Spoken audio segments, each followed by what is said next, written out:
Bay. Diwa sa Pasko. May pagbating na muklad sa panahon sa Pasko gihalad. Sa katawhan may bililhong gasa, gugma og pakigdait sa dughan giamuma. Ang Pasko maoy bililhong hinumduman, niyatong bata nga pagkataw sa pasungan. Ang mensahe dili angay nga hikalimtan nga siya nga sa iyang pagmahal gitubos ang katawhan.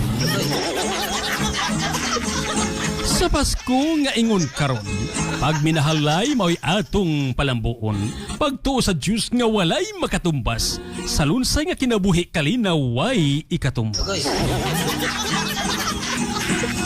Sa Pasko nga ingon ni ani karon, pag-ampo pagsalig alang kang Hesus, sa kalipay o kinabuhi bugtong siya duluulon, kay siya ang tuburan sa kaaghop gugma o kaluon. Palagi Bay.